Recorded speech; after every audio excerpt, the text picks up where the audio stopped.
سلام و درود خداوند بر شما. تعصب، تکبر، ریاکاری و تمیز آسایش را از انسان سلب می‌کند و متاسفانه یکی از بدبختی های جامعه ما همین موضوعی تعصب و غرور بوده که نتوانستیم بدون در نظر داشته قوم، زبان، منطقه و عقاید یکدیگر و یکدیگر احترام متقابل و محبت بورزیم. ما هنوز هم نمیدانیم که فضیلت انسان بر اساس تقوا و پرهیزگاری اوست. خداوند مهربان در قرآن عظیمشان در آیه 13 سوره مبارکه الحجرات صراحتاً می‌فرماید. ترجمه این آیه مبارکه چنین است: ما شما را از یک نفس واحد یعنی حضرت آدم علیه السلام و بیبی حوا سلام الله علیها آفریدیم و شما را طایفه طایفه نمودیم برای شناخت شما. این نشانه امتیاز نیست. بهترین شما نزد ما یعنی بهترین شما نزد خداوند پرهیزگارترین شما هست، به واقعیت که خداوند آگاه و باخبر است. در این مورد حدیث فراوانی از پیغمبر صلی الله علیه وسلم وجود داره که پیغمبر علیه السلام هم میفرماید مسلمان کامل نیست کسی که از دست و زبان او دیگران به امان نباشد.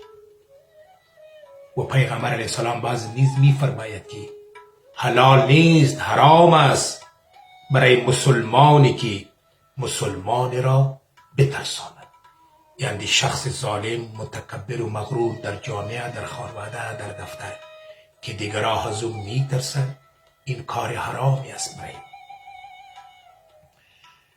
پیغمبر گرامی اسلام باز میفرماید 3 چیز مایه نجات انسان است. اول، ترس از خداوند در پنهان و اشکار. 2، میانه روی در فقر و بی‌نیازی. 3، منصفانه سخن گفتن در حال خوشنودی و خشم. که این حدیث مبارک خود ما را از تعصب و تمیز منع می‌کند. پیغمبر گرامی اسلام بازم می‌فرماید شما عاجزی اختیار کنید. اگر بر اساس عاجزی چیزی از عزت شما کم شد، در روز قیامت از من بخواهید. متاسفانه از ما مولوی مغرور، استاد پهنتون مغرور، ترافیک مغرور، معلم مغرور، پدر مغرور، شوهر مغرور، برادر مغرور، کبر و غرور ما آنچنان است.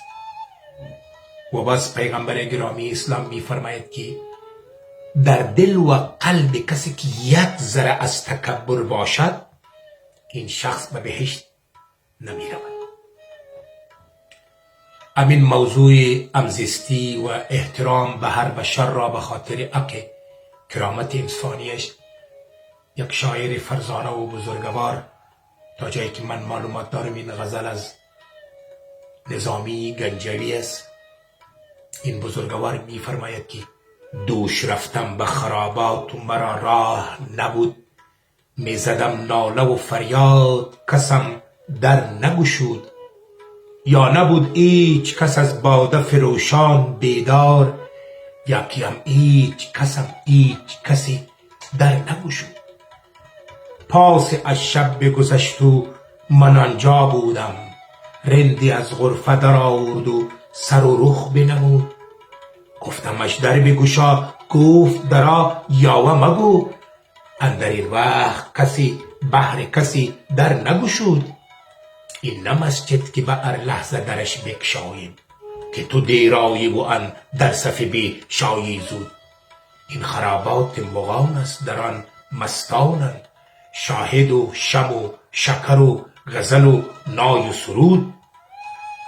هرچی از جمله آفاق جمع بود آنجا، هندو و خرمزی و مومن و ترسا و یهود. گر تو خواهی که دم از صحبت اینان بزنی، خاک پای همه شو تا که بیابی مقصود. تواضع و عاجزی انسان را به فضیلت میرساند.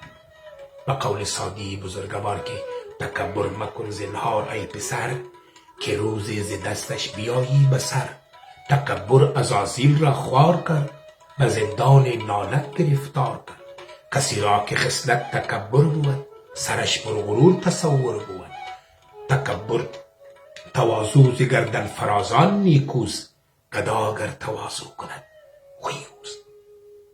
من نالایق به این نتیجه رسیدم بیایید که انسان خوبی باشیم تا همگی عقیده، باور، ملیت، زبان و فرهنگ ما را قبول کنند.